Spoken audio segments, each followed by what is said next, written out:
Command229 here, another Topic of the Week video. And this week I'm going to be talking about twist villains. This week's topic was submitted by YouTube user Kaitlyn Campbell, and her topic is, what are some good examples of twist villains? What about bad twist villains? Why do some twist villains work and others do not? So while I have talked about twist villains before, I've usually talked about either one specifically, or I've talked about them amongst other twists. This one is going to be focused just on twist villains. So, of course, spoiler alerts for a lot of stuff going in here. I'll make sure to mention the series before I actually dive into the specifics. Just for some of them, really, because some of the other ones are just so well known, it's not even worth bothering. So, I'll get a couple out of the way that I have talked about before, because they're notable examples. First off, you have Hans from Frozen. Everyone knows that Hans is the bad guy. But holy crap, no one knew that going in. I mean, sure, I'm sure some people speculated, but when I was watching that movie in the theaters and Hans did the "If only there was someone out there who loved you" line on Anna, jaws dropped. Now, this is a good example of a twist villain. I have said in the past that Hans has some issues. The main issue with Hans is really that there's not as much build-up to him being a twist villain. And by build-up, I mean very subtle clues laid throughout the movie that point to him being a bad guy. Now, I never want this with a character like this, is to have them look at the camera and go, "Mwah, I will soon take over Arendelle. And soon it will be made." You know, I didn't want Hans to do that. No, like that would have been awful.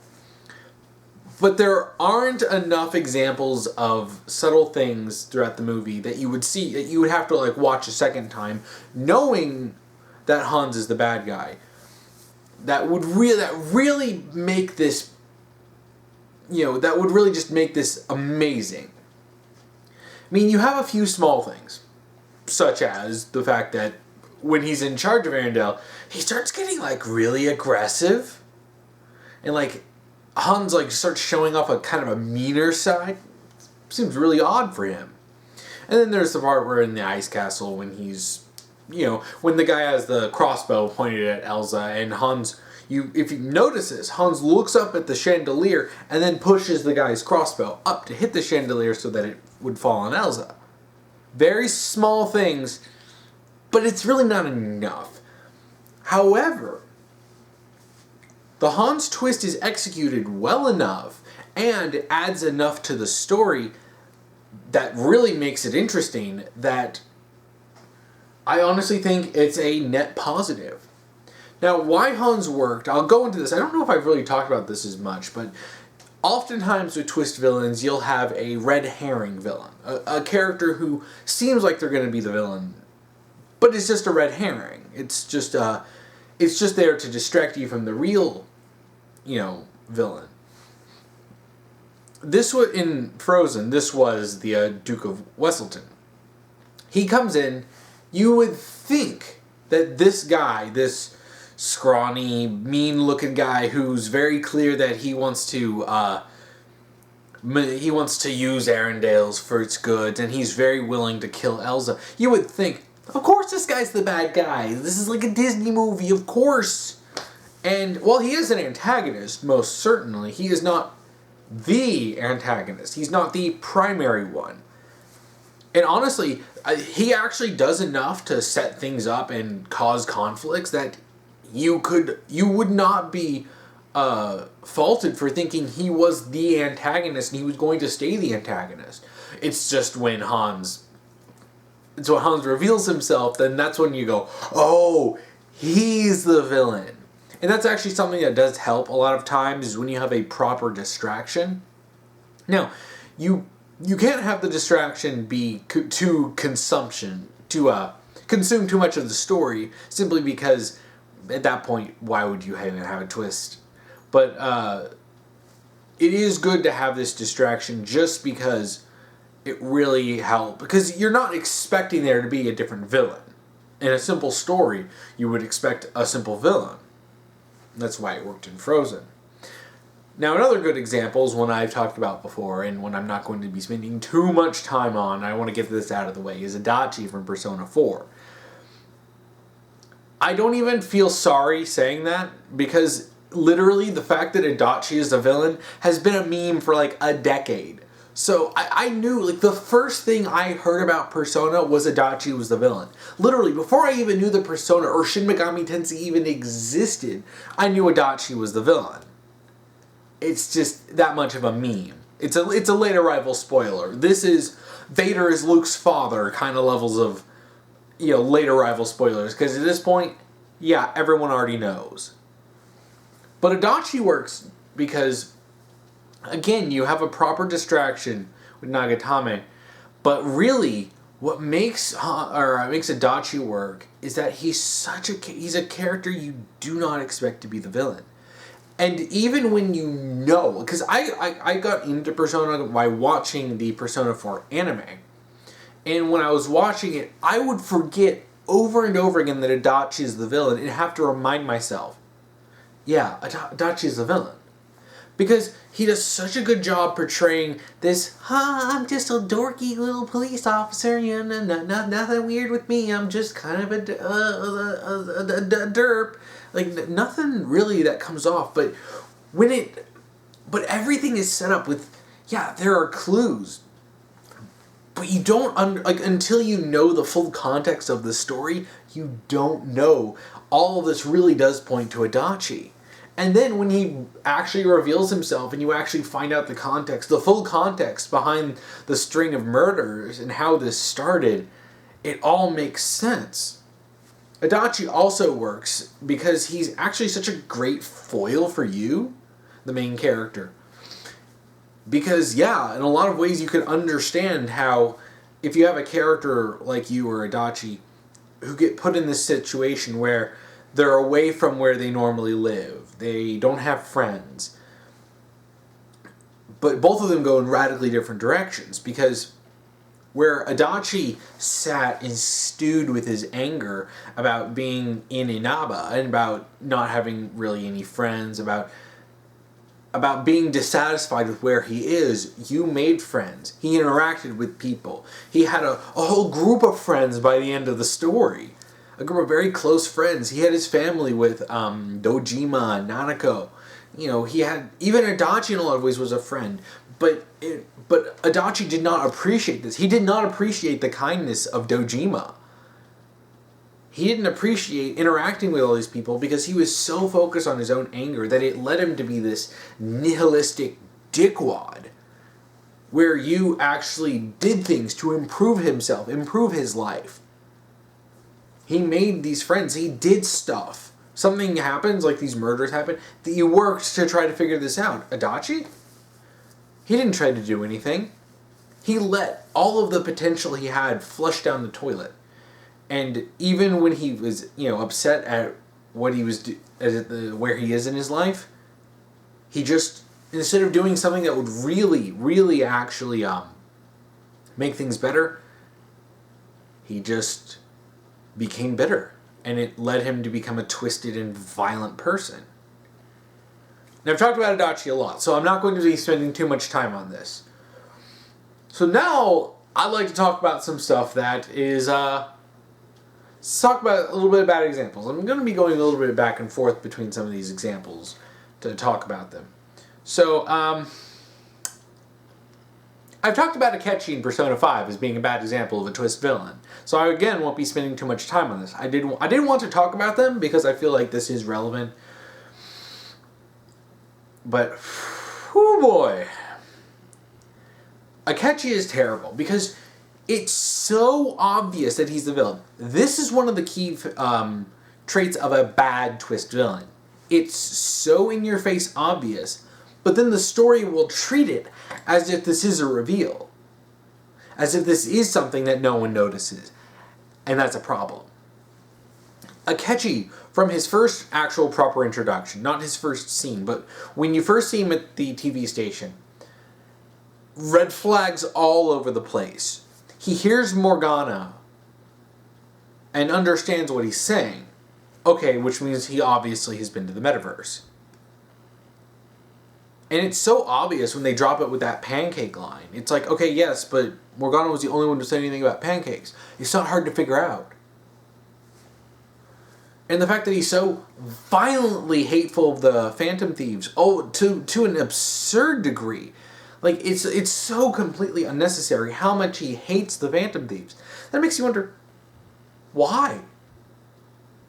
And then, every time, he hates the Phantom Thieves, he hates the Phantom Thieves, he hates the Phantom Thieves. And then, when he gets to the point where he's going to actually, join the Phantom Thieves, he blackmails his way onto the team, threatens them, and then you expect me to think, oh no, he was the traitor, I'm so shocked.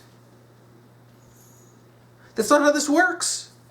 And honestly, so much of Persona 5 is so excellently written. The plot is great. Except for Akechi. It makes me wonder. Like, I know Akechi was a very last-minute addition, but this isn't just bad. This is atrocious writing. This is almost ruins the game bad. But in the fact that once he's dead, the fact that he's pretty much irrelevant to the rest of the story kind of speaks to how badly this is written. I don't care about Akechi, and apparently no one does either. Even Sai, who worked with Akechi and would have some sort of reaction, whether it be disappointment, anger, sadness to Akechi's 1, betrayal, and 2, the fact that he's a villain working with the bad guys, it's just irrelevant because it's so poorly written. And on top of the fact, they revealed at the very beginning of the game, the very first cutscene, hey guys, there's a traitor in the midst. So you go through the game thinking, oh, so there's a traitor. And well, it can't be any of the love interests. It's not going to be Ryuji. It's not going to be Yusuke. And you're looking through all the Phantom Thieves and it's like, so who's going to be the traitor? Well, it couldn't be the guy who's been hating the Phantom Thieves since the beginning of the game, has been violently hateful to them, openly dismissive of them, hates them, blackmails his way onto the team, and then threatened his way to get into their, group. Nah, he couldn't possibly be the traitor. There's no subtlety with it. And with no subtlety, you can't have a good twist villain, because everyone already knows. A twist that everyone already saw coming a mile away is not a good twist. It's like Penny being a robot in Ruby. From her very first scene, everyone's like, oh, so she's a robot. And then Volume 2 comes in and it's like, shocking plot twist, Penny is a robot. And everyone's like, yeah, this does not make for good twists. So to talk about a different bad example, a new one, let's talk about De La Cruz from Coco. Now, Coco as a movie is already pretty awfully written. Holy crap, that movie was so frustrating to watch. I genuinely consider it one of Pixar's worst movies. I mean, not as bad as like Inside Out or Cars 2, but oof, I did not like that movie at all. One of the problems that it has is actually the problem I feel like Inside Out also has, is that it feels like the movie was only really good for about a 10 to 20 minute short film. But then they're like, no, we have to stretch this out to feature length. And it's almost like they were writing the movie, and then they hit a roadblock, and they're like, what do we do? Let's just BS something. And then they kept going, and then they hit a roadblock. Let's just BS something to keep it going. And it felt like most of the movie was just padded out to try to reach feature length. And one of the worst examples of this is De La Cruz being the twist villain. No, this is ironically something that I called at the very beginning of the movie, not because I thought it was going to happen, but just because I was thinking, oh yeah, De La Cruz, yeah, he's great. I bet he's the twist villain of the movie. I said that as a joke in the way of, yeah, this would literally be the dumbest and most generic possible plot twist, and that's exactly what they did. I called it again when I heard that Hector knew De La Cruz and played guitar. It's like, oh, I'm betting they're going to reveal that he was the true genius behind De La Cruz, and he was really Miguel's great-great-grandfather or whatever. And I got that right, too, and I was freaking joking. I wasn't even trying to be serious when I watched the movie, and I'm just like, why? This is... Okay, if Hector was going to be his great-great-grandfather, you don't even need the whole De La Cruz angle. I mean, Coco is a movie that doesn't need a villain. It almost feels like they reach the point where he gets to De La Cruz, and it's like, okay, we're basically done. The plot's over. It's like, Miguel has accomplished what his goal is, and then it's just like, okay, we need to keep going. What do we do? Let's just make De La Cruz the villain. And so much of this feels like, it genuinely feels like the movie was rewritten during production like 3 times. Because so much of the story just feels like it just changes on a dime. And it's frustrating. I mean, shoot, even the picture that, of Miguel's great-great-grandfather obviously points to, De La Cruz, especially with the broader shoulders, and then it's just like, oh no, that was actually Hector. Even though Hector is like, itty-bitty skinny. I honestly felt like the movie was outright lying in a lot of ways, just to try to force a twist. But that'll be for another time to actually talk about Coco. But De La Cruz being the villain was a terrible idea, just because it was so forced. It's like, De La Cruz being the villain is like, okay, that's it. We reached the point where Miguel could easily solve this, and then it's just, no, we have to throw this twist in. De La Cruz isn't even an interesting villain. Like, he's about as generic as it gets. And shoot, they even have, like, he uses, like, a line in his movie that basically, like, reveals him being a villain. Like, it's so stupid. I hated Coco so much. Oh my gosh. That movie was abominable. But De La Cruz is so frustrating because it's like, okay, there are plenty of ways you could even have achieved the same effect had him be a villain. But trying to force this plot twist when it's like, oh yeah, the entire movie is about him getting to De La Cruz to solve all the problems of the plot. And it's just like, okay, he gets to De La Cruz. Well, crap, he just solved everything. Except no, because De La Cruz is actually the villain. And it honestly, the whole story just feels like it changes from there. It's like, oh, now we're going to completely change the story in this weird way. Coco as a movie did not need a villain. It really didn't. And this is another thing that makes for a bad twist villain, is when it's completely unnecessary. We don't need a villain. The conflict of Miguel trying to find him in the first place, you know, the whole issue of being stuck in the land of the dead, you know, there's already a conflict that that evolves naturally from the events of the story. We don't need to have some specific villain that's causing conflict just because, yeah, we already have conflict.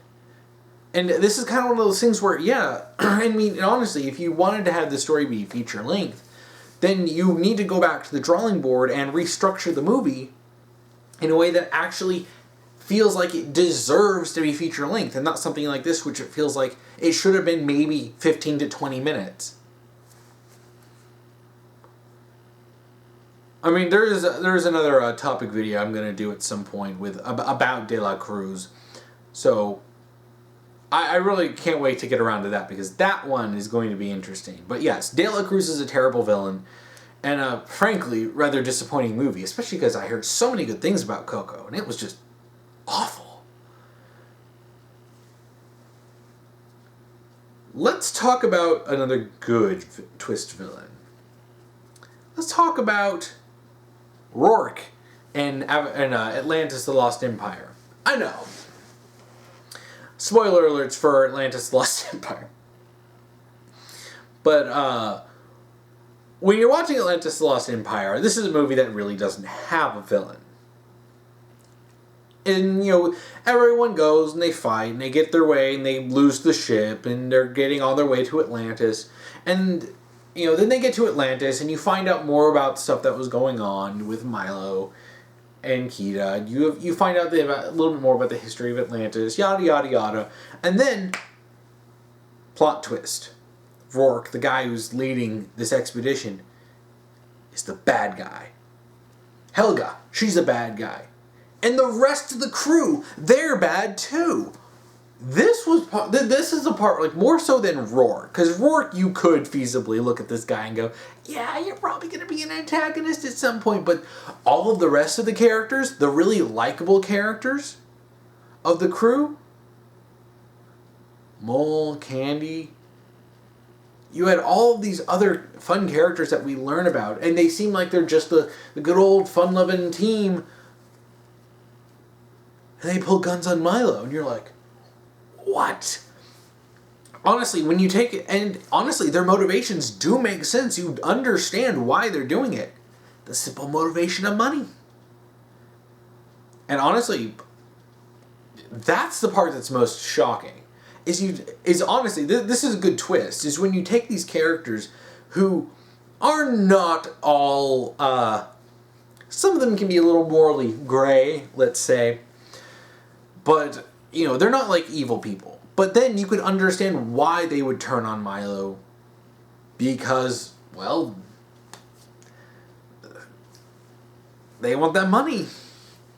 Now, ultimately, all the characters that are really likable and fun do end up betraying Rourke and going back to Milo. Yes, of course. That betrayal lasted 5 minutes. But you can understand that. And what makes this such an effective twist was the fact that it's not just a twist villain. This is a whole team of characters. Most of them you actually really liked. And it's just seeing them all callously turn their guns on Milo and betray the Atlanteans. It's like, whew. Ultimately, most of their consciences get the better of them until you get to Rourke and Helga, and they're just like, no, they're dedicated to this. But even Helga's more sympathetic because Rourke turns on her too. And it's like, dang, what a dick. He definitely deserved his Disney death.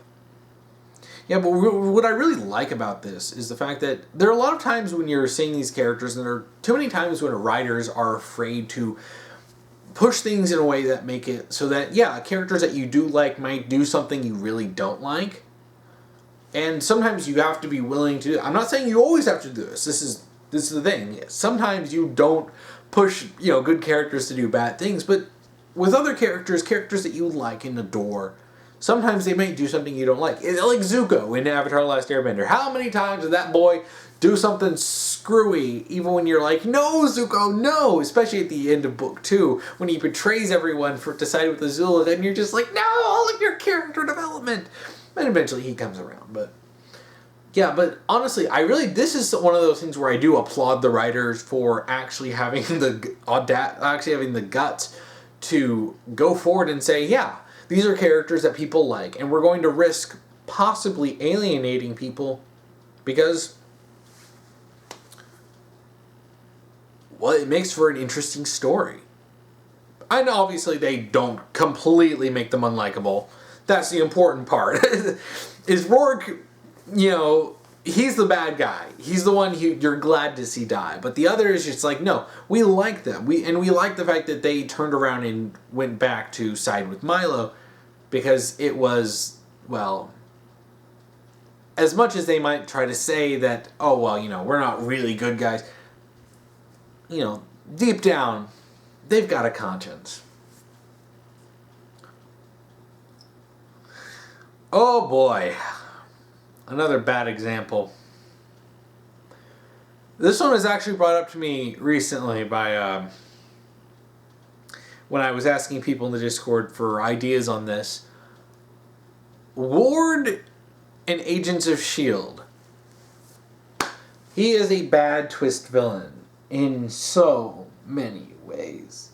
Now, when Winter Soldier first came out and was a complete absolute turd of a movie, it completely wrecked the MCU, and I honestly think to this day it is the main cause of the MCU turning to absolute trash. There were bad movies in Phase 2, but destroying S.H.I.E.L.D. was a terrible idea. What makes this even worse is they had a show called Agents of S.H.I.E.L.D. based around Agents of S.H.I.E.L.D. And, oh, you guys just destroyed S.H.I.E.L.D. Whoops! You just wrecked the entire premise of the show. Because this was supposed to be about, more normal agents, or really it was about Coulson with a team of S.H.I.E.L.D. agents with, a bunch of, kind of standard archetypes in this sort of team, but it worked. It was simple. It had a couple decent episodes, and overall it was okay. But what made this show go from being okay but not the best, it has potential, to absolute garbage was the Hydra twist from Winter Soldier. And to add on to this, Agents of S.H.I.E.L.D. was actually kind of redeeming this. When I was first watching the episode that tied into Winter Soldier, I was thinking, oh boy, I hated Winter Soldier. What is this going to happen? I was dreading watching the episode. But then it was like, no, we have this one agent who, we didn't really like her. She was not very likable, but she was a loyal S.H.I.E.L.D. agent who was gathering a bunch of the other actual loyal S.H.I.E.L.D. agents and were killing the Hydra agents. And like, okay, you know what, that's good. Like, this is maybe kind of salvaging this as much as they could. And then it turns out Ward was evil the entire time, and he kills her, and I'm just like, what? Are you kidding me? There was not a single hint that Ward was bad. You can literally tell the moment where the writers were like, wait, this is too positive. We can't have good writing in this. So they flipped Ward's switch to be from good to evil, and then he just all of a sudden becomes this dark villain, and I was like, it was such garbage fanfic tier stupidity that it was like, it blew my mind. I'm like, you actually were coming this close. We were this close to greatness. Almost salvaging this stupid plotline from the Winter Soldier. And you ruined it. It was frustrating. Because I liked Ward. I liked the maybe possible romance he kind of had with Skye. I mean, Ward was introduced as more or less your top S.H.I.E.L.D. agent who's kind of straight-laced. He's the... he's like in some ways a little bit like a Michael Weston from Burn Notice, but for, as a S.H.I.E.L.D. agent. He's one of these top guys who was brought in and recruited to Coulson's team because he's so good, and they want as many of these good people. Like, they got May on the team, they got Coulson, and then they got, the scientists. I kind of forgot what their names were. They were British. Fitz and Simmons. That's what they were. I'm sorry, it's been a long time since I watched the show, because I stopped watching after that episode. Because that episode is so freaking frustrating that it's like, the twist that Ward is a villain makes no sense. It's one of those things where it's thrown in without any forethought. This is also a problem that the Winter Soldier had anyway, but that's a different story. This is another thing that makes a twist villain bad. When there's no thought about them being a twist villain and making them a villain for no reason other than, well, we needed to force the plot into a very, very specific outcome. So instead of actually building up the villains and having something that made sense, we decided to just change a character who was good to be a villain to suit whatever plot we wanted to tell, regardless of how little sense it made. And things got worse for Agents of S.H.I.E.L.D. I'm shocked that show is running. Honestly, I think it's still running.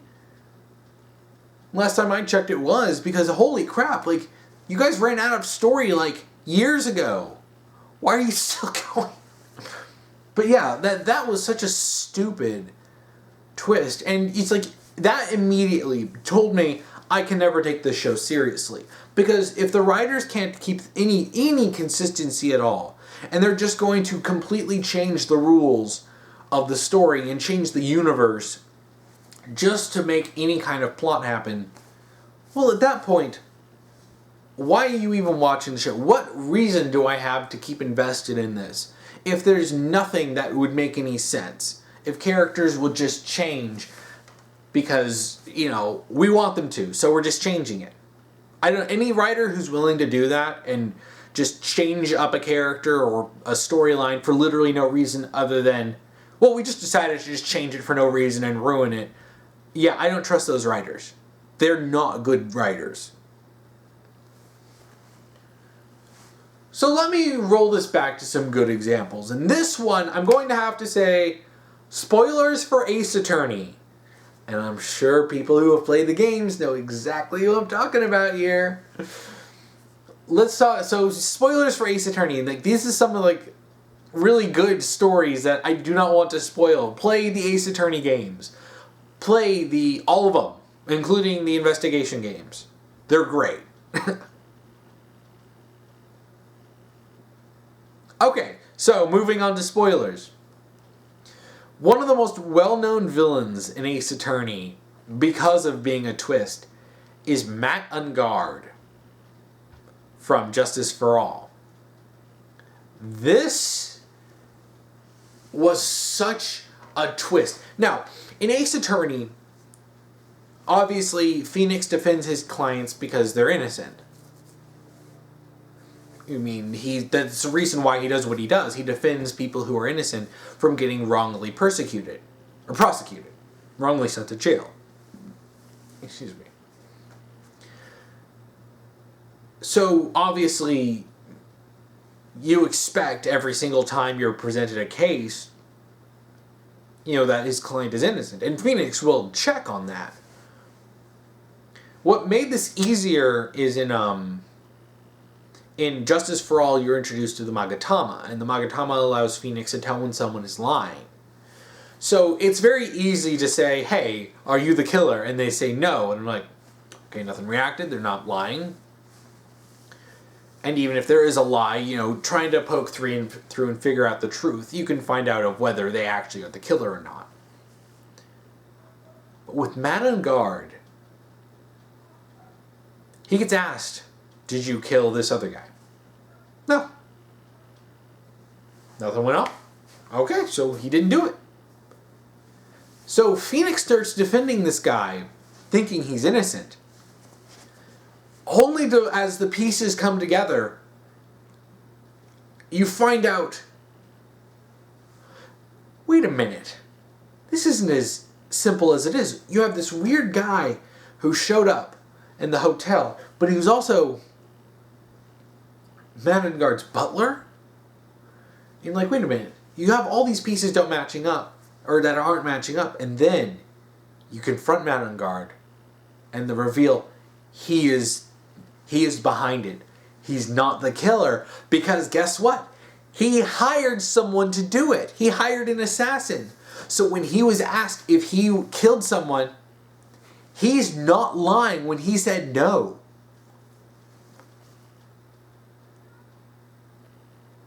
He didn't do it. He hired someone to do it. Holy crap. Like, up to that point, Phoenix has never actually had a guilty client before. He never. And even since then, that's such a very rare thing. That this was completely unprecedented. And Phoenix was stuck between a rock and a hard place because he also was trying to save Maya at the time.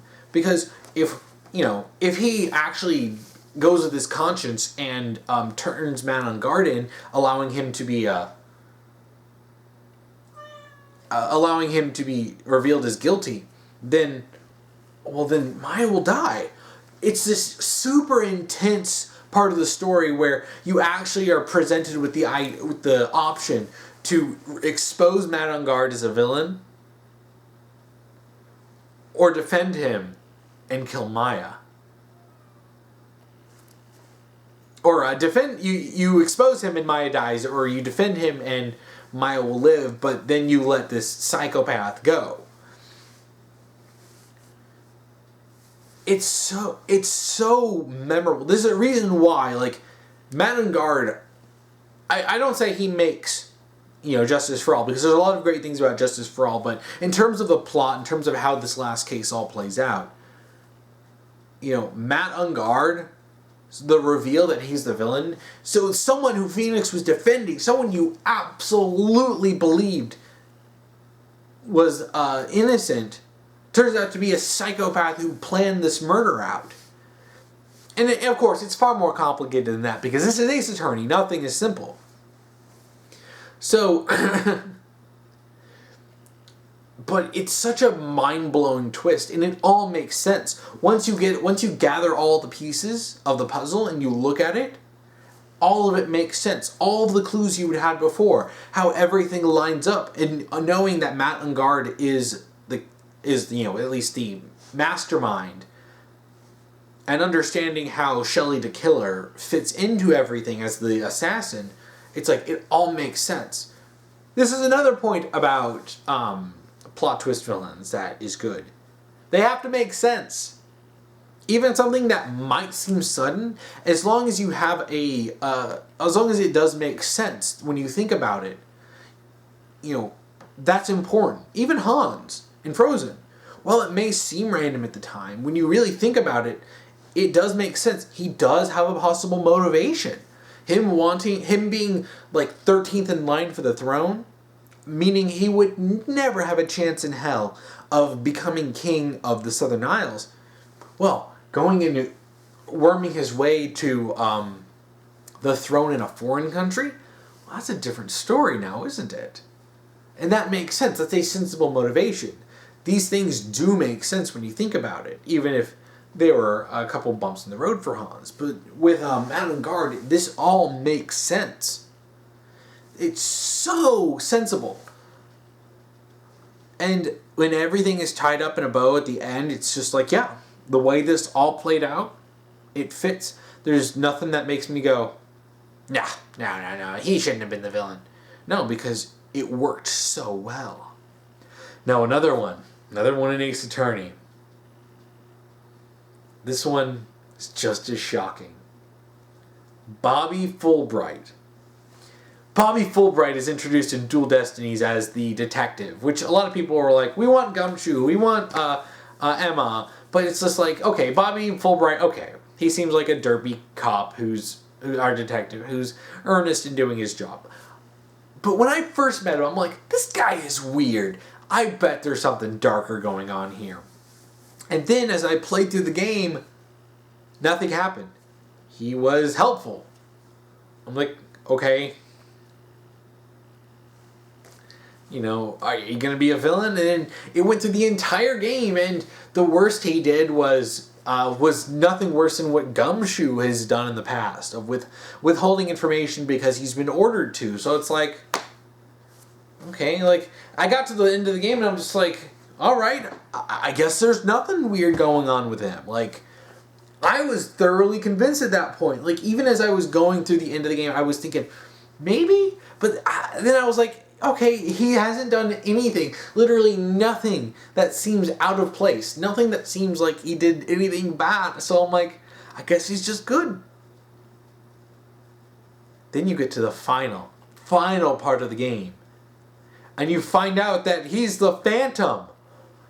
Bobby, the real Bobby Fulbright, has been dead the entire time. And this guy was masquerading as him. Holy crap!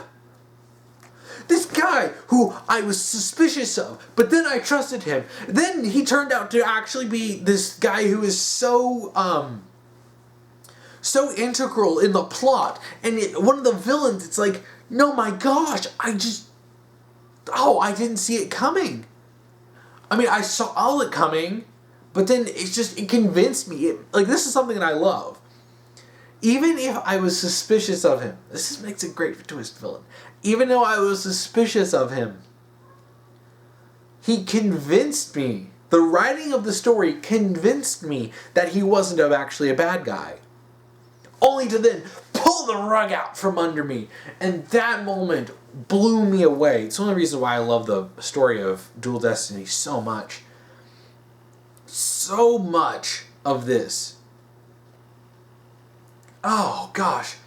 And I'm usually someone who manages to guess stuff. I talked about guessing De La Cruz, not even being serious about this. I've guessed a lot of this stuff before. I guessed Akechi. That wasn't really hard. But this genuinely tripped me up. And everything that the game does, where they actually will have him do stuff that impedes your progress. But then you would think, well, why would I be suspicious of him when Gumshoe did similar things in the past game? So I can't really fault him for that. And then it tricks you. It lulls you into that sense of security. And those make excellent plot twists. Right? When they lull you into a sense of security. And then boom, everything starts coming crashing down. You're just like, oh my gosh. It's very good. this shows, compared to something like Akechi, this shows the value in making sure that your villain isn't obviously the villain. Because it makes the twist more effective. If you can convince your audience that your twist villain isn't a villain, like specifically convince them, you keep this up long enough to convince them that he's not actually a bad guy, you're going to have one hell of a twist when you do reveal it. Because you can get people to doubt themselves. Even people like me who normally guess this stuff from a mile away. Like that's why it's so effective. Okay, that's it for Ace Attorney. Let's go to a few bad examples. Oh, Callahan in Big Hero 6. This is one of those where literally from Callahan's first scene, I was like, he's the bad guy. Like the other guy, who was the businessman? I forgot what his name is. He was kind of a generic character, but he's obviously such a red herring. Like I literally called it from the beginning that Callahan is going to be the villain. I knew Tadashi was going to die. He says, and then what's his name was going to be a red herring, and shocker of all shocks, it's exactly what happened. Big Hero 6 was a really predictable movie. Honestly, when it was trying to be like super dark and serious, yeah, that's when the movie was really failing on all accounts. It's when it was being a fun superhero movie. That was the only time that I actually thought the movie was enjoyable. But with Callahan, it's like Callahan's motivations make some sense. After losing his daughter to what the businessman's experiment had done, he lost it and wanted revenge. Alright, I can buy that.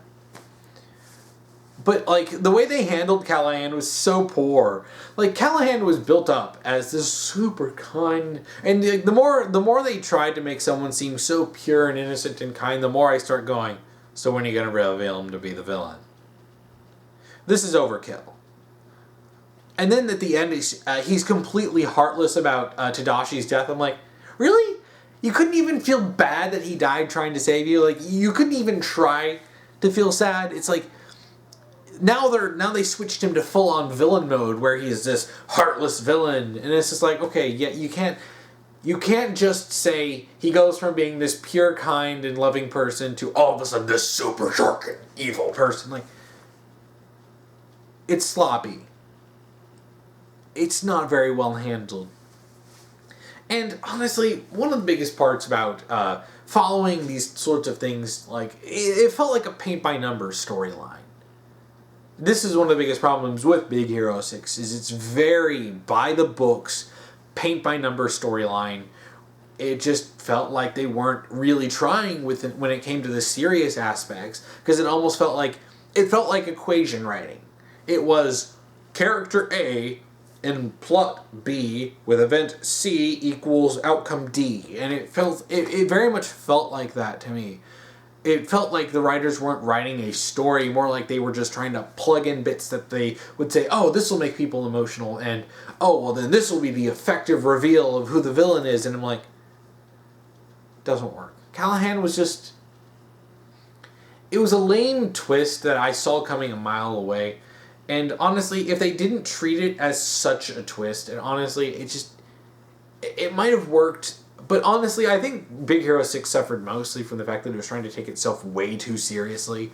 And all of its serious scenes, like trying to show Hero's depression and trying to like really gut you with those really emotionally manipulative scenes, like Tadashi's, like his post-mortem video where he's just like, he's saying things that are so specifically aimed at making the audience feel emotional. It was just, I almost said screw you when I was watching the movie for the first time, just because I'm like, it pissed me off. It felt like it was so cheap. And Callahan was another cheap character in that regard, because it was like they were trying so hard to push you into thinking, oh, the red herring is the real villain, and you totally don't see this guy. It's like, this is where it's like trying way too hard in order to write a very generic plot line, and then it makes it so obvious, and you don't want your twist villain to be obvious. Oof. I almost forgot about this one on my list. Pierce in The Winter Soldier. I talked about The Winter Soldier being a garbage movie earlier, so let me continue talking about how Winter Soldier was a garbage movie. Pierce, I believe his name was Alexander Pierce. He's introduced in the movie as Nick Fury's mentor, and, this guy who's, like, really high up in the government, and the first time I saw him in a trailer, I immediately said, he's gonna be the big bad. He's the villain. We've seen this a million times before. Anytime they introduce a mentor character to someone like this, especially if it's not in the beginning. So you introduce a character like this, already several years into a movie franchise, played by a notable actor, Robert Redford, great actor. It's like, you expect me not to think that this is going to be part of some big plot point? Of course he's going to be the villain. Master Asia in Mobile Suit G Gundam was less subtle of a villain than this. Like, shoot, when I was watching Mobile Suit G Gundam, it's like, you kind of see like where Master Asia is going to go as a character. But it's just like, but Pierce, he's so obvious. It's literally, the writers are... This is another one of those things where the writers are pulling from like the most base of tropes. It's like the traitorous mentor, the broken pedestal. Like, you already, like, the fallen hero. You already know where this is going. And this frustrates me when people say The Winter Soldier was some amazing movie. It honestly has some of the worst writing I've seen in movies, especially for ones that are considered so amazing. And Alexander Pierce being the twist villain was one of them. And it frustrates me because it's like, here, we're introducing a mentor to Nick Fury, so you would think this actually would be something interesting. No, he's not a very interesting character. He's kind of dull, and he's laughably evil in a story that tries so hard to be, we're like so down to earth and realistic, like. A single bullet is enough to nearly kill Captain America now after he was tanking Chitauri laser blasts in Avengers. It's like, this character is just so cartoonishly evil, where he just callously starts murdering everyone around him, and it's like, really? You want me to take this seriously? And this is another one of those things where you talk about a bad thing that you shouldn't be doing with a twist villain. They shouldn't feel out of place in their own story. Alexander Pierce feels so out of place because it's like, and honestly, The Winter Soldier, this isn't even just something with his character. The Winter Soldier, overall, feels like it does not belong in the MCU. In a series of superheroes and super spies and Norse gods come to being actually real, it's like, we're going to be like attempting to have a somewhat down-to-earth, realistic spy movie with the trappings of a superhero movie. It is merely superhero-themed. And it's like, you really want me to take this like ultra seriously, but by trying to make it so ultra serious and so grimdark, in times it's like, now I can't take it seriously just because of how absurd this is. It's out of tone. And this twist is also out of tone. And even then, we've had better twist villains in the past. It almost feels like a trope that Marvel, and Disney are trying to constantly force over and over again. It's a twist villain. Iron Man 3 did this. And honestly, we already had good examples. We had a good example in Iron Man 1 with Obadiah. You knew there was something up with him, but the revelation that he was behind Tony's almost dying in the Middle East, and him, actually trying to kill Tony, yeah, this is serious. But it's like, you can't just copy-paste this. And The Winter Soldier is just... It's a lesser movie for this. It's like... Honestly, I thought the Winter Soldier was going to be mostly about having an internal conflict in S.H.I.E.L.D. between Captain America and Nick Fury over the concepts of security versus freedom, and when security goes to such extremes that it starts outright stripping freedoms, where does Captain America fall into this? Unfortunately, that's not what we got. We got really dumb movie. And Alexander Pierce being the villain was just so stupid. It was one of those, like, dime store plot twists. It's almost, it's one of those things where it's like bad fan fiction is what it feels like. Like someone was trying to write a dark MCU fanfic with Captain America, and it's like, nah, it doesn't work. Now, this is actually going to be talking a little bit about Scooby-Doo. Time to switch to good characters again. Good twist villains. So, this is spoilers for Scooby-Doo on Zombie Island, which I recently rewatched. I know, it seems silly. We go from a grimdark MCU movie to Scooby-Doo. But Scooby-Doo on Zombie Island is genuinely a great movie, and I highly recommend that. Not that abomination of a non-sequel they tried to make to cash in on it. Throw that in the trash. Scooby-Doo on Zombie Island is great. Now, the characters like Lena and Simone, who are characters who, are supporting characters throughout the movie, you think they're just kind of swept up in some stuff, right? This weird crap that's going on happens to be going on where they live. Because, in the movie does go out of its way to sort of point at this one guy who very recently started working there in the area. And he also, things are really getting weird now. It's like, it makes him seem suspicious. He acts suspicious. So you think, this is Scooby-Doo. Of course, this guy who's seeming like acting suspicious is going to be the guy who's behind it. Nope. It's actually the people who are helpful. The people who you thought were actually on, the side of the Scooby Gang. It's Lena and Simone. And it goes beyond just them being suspicious. They're outright villains. Like awful, disgusting, monstrous people. Them willingly murdering people to extend their own lives. And it's just like, whew, it's terrifying. It's very, very dark for Scooby-Doo. And, but it really works because, again, like I talked about before, you have a solid red herring. You also have the expectations that have been built up over Scooby-Doo. So if you're familiar with a lot of Scooby-Doo, especially watching the shows, and it's something that they even point out in the movie, where they're used to these guys just being, he's a real estate agent who was dressing up as Frankenstein or whatever, something like that. Only to have everything turn out to be real zombies with real, like, cat monster people, like werecat people, who are part of some, like, weird, like, evil god are gaining immortality. It's strange, but it works.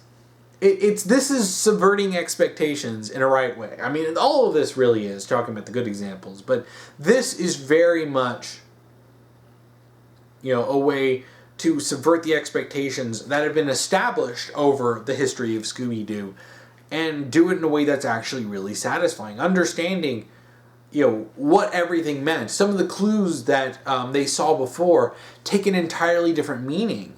Because you think that things are leading down one road, but then with new context, once you get to the end of the movie, all this stuff gets flipped on its head and you start looking at things in a different way. And it's like, so everything starts making more sense. And even some of the suspicious activity of the guy before who was the red herring villain, turns out he's not a bad guy, he's a cop. Hey, he's the Fuzz. You have some guy who's like, so this is just a law enforcement guy who was being suspicious because he was investigating. Like, this all makes sense. It's solidly well done. So this last one I'm going to, last good example that I have. This is going to be spoilers for Persona. Specifically Persona 5. And I really don't want this spoiled, just because, holy crap, this is actually really smart. Okay, time to dive into spoilers. In Persona 5, there's a twist near the end of the game that reveals that the Igor that you've been talking to this entire time, a character that, for anyone who knows anything about Persona, knows that Igor is just a constant figure in the series. He's been a long-time mainstay. So then you get to this part at the end of the game that reveals the Igor you've been talking to was a fake. Now, this comes with a few different interesting aspects that really kind of come in on a meta level. Because in Japan, the original voice of Igor died. So, of course, they, at that point, it gets really difficult to, Japan really takes those voice acting roles very seriously. Like, a lot of times an actor will stick with a role decades and decades and decades, and they will be the only one doing that voice. So when someone like this dies, it's a big deal. So you would think, to sort of reflect this, the fact that, well, they can't use that actor anymore. You would think, okay, so recasting is a natural, logical decision. So in the English version, the English localization, Igor has a different voice. So honestly, knowing the context of this makes you think, okay, so they recasted it to sort of go, okay, so the old actor there died, so this is a new voice actor. Okay, that does make sense. And on top of that, especially in English, voice acting changes is done quite a lot. There are a lot of times when a character will have 5, 6, 7 voice actors over decades, just because, well, depends on if a company hires different voice actors or other voice actors are too busy or whatever. So this isn't something, so while you may be used to a different voice for Igor, you're like, okay, well, it's just a different voice, right? What does that mean? What does that really matter? And then at the end of the game, when it's revealed that this Igor is a fake, and then the real Igor comes back, you find out, with the twins, you find out that they were actually one Velvet Attendant split into 2. They were Lavenza, who sadly I was spoiled to because of the freaking dancing game of all things. I didn't even find this out. I just saw a trailer for the dancing game, and I saw Lavenza, so I thought that was natural, and only found out as I was playing Persona 5, no, it's a pretty freaking big plot twist. But,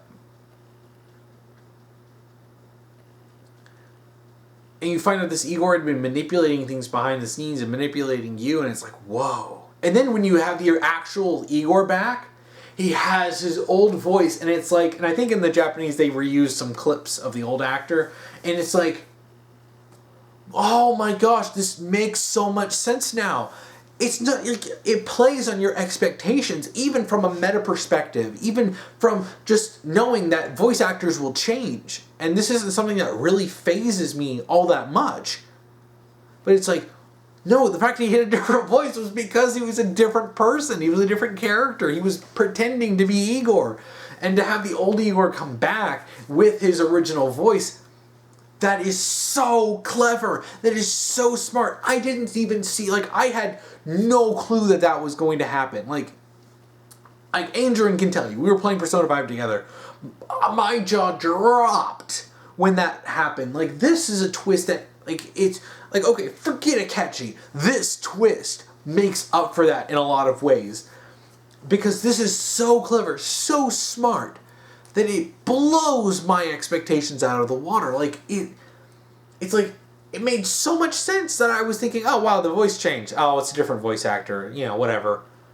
Oh gosh, and I felt stupid. I'm like, that was the clue. But it's one of those things where you don't see the clue at first until you've already experienced the story. And it's like, oh, it's so good. Because the hints are so subtle. This is what I was talking about going back to Hans. Is while Hans worked, what would have been better is having some more subtle hints and stuff like this with Igor. The fake Igor has these hints that you do not get. You would not understand it until you already know the context. And this is great, and it was such a highlight for Persona 5 for me. So, I'm going to end this topic with a couple of bad examples. Boy, So, for anyone who's watched Panty and Stocking with Garter Belt, I know that that show is ridiculous and dumb in a lot of ways. A lot of fun ways, generally.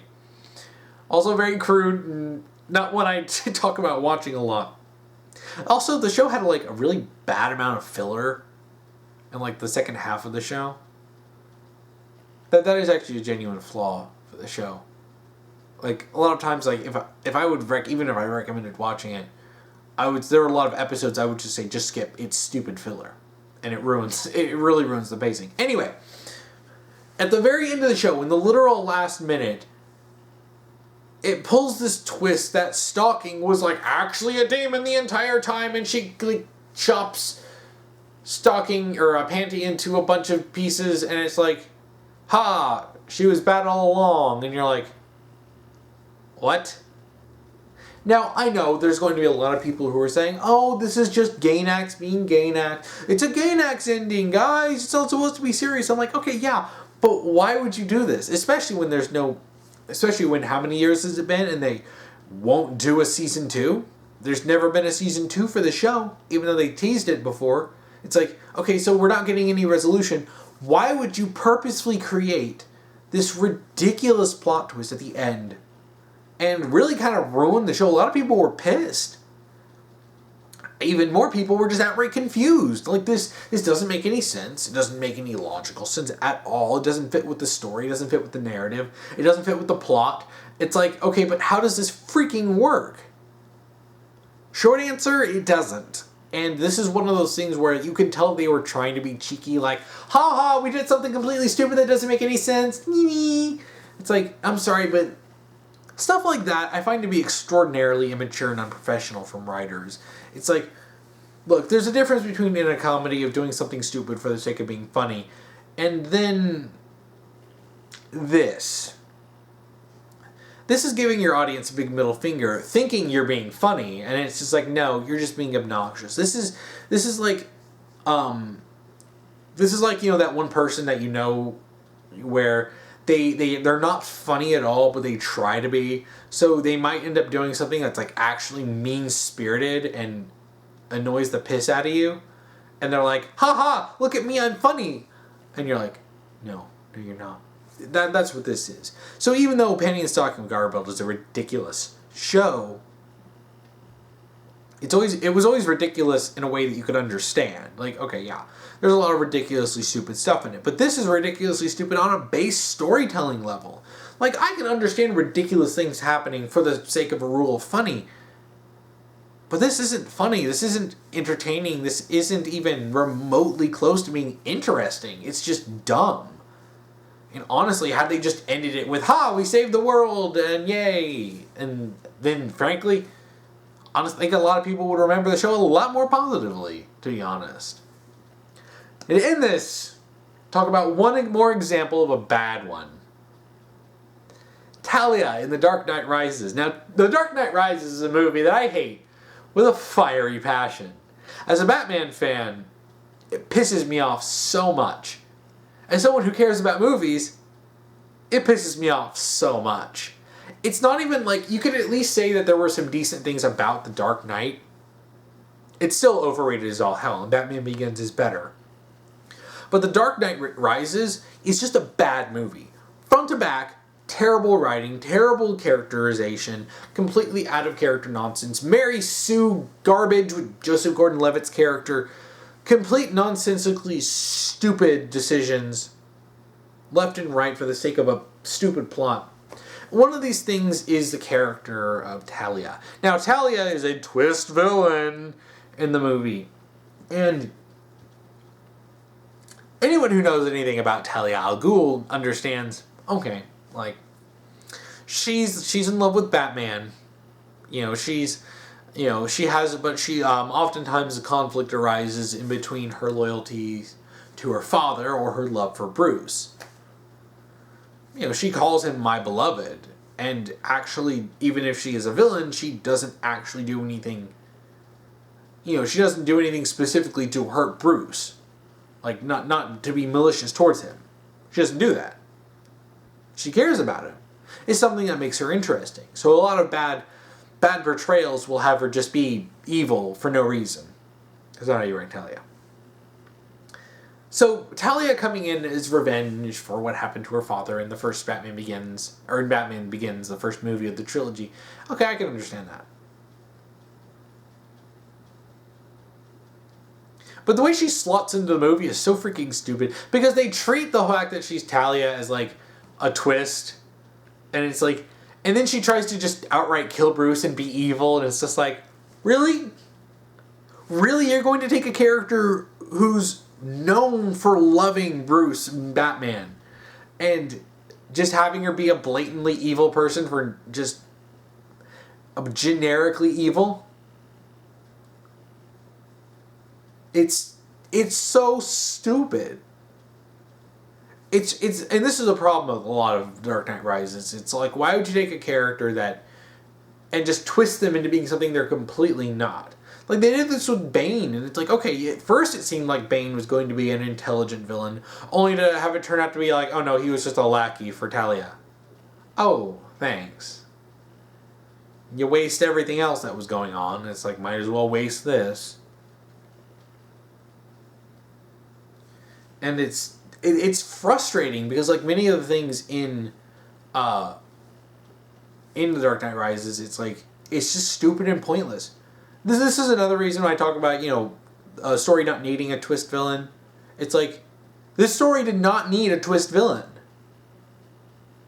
Just have her introduce herself as Talia al Ghul. Boom, instant conflict.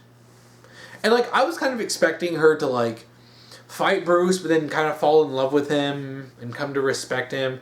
No, none of that. She's not an interesting character. She's just bad. She's just a bad guy. Cue Billie Eilish, I'm a bad guy playing. That's it. She's a bad guy. It's frustrating because it doesn't work as a twist villain, because you don't need Talia to be a twist villain. If you're going to have a twist, then actually do something with it other than this stupid freaking nonsense of just having her be a bad guy who tries to kill Bruce. That's it. And then this also comes in and reduces Bane to being just a lackey, taking away the actually interesting portrayal that they could have gone with him being an intelligent villain. Because he's supposed to be smart. Bane's actually not just supposed to be dumb muscle. Anyone who knows Bane knows this. But no. The movie failed in all accounts. Well, I think that's actually a good place to stop with this. I think I've talked about a number of ones. There are plenty more that I could have talked about, but I cut down the list a little bit to make this more concise, so this video is not like an hour and a half long. So yeah, if you want to submit a topic to me, you can comment below if you're on YouTube. If you're on Tumblr, send me an ask, put topic : then whatever topic you want me to talk about. Or if you're on the Discord, you can go into the topic submissions channel and just submit a topic there. Just make sure to follow the rules I'll be posting down below. If you want to watch last week's topic video, you can check that out here. If you want to watch next week's topic video, you can check that out here when I get that done. So what are some twist villains, good or bad, that you have? Please comment below. And thank you for watching.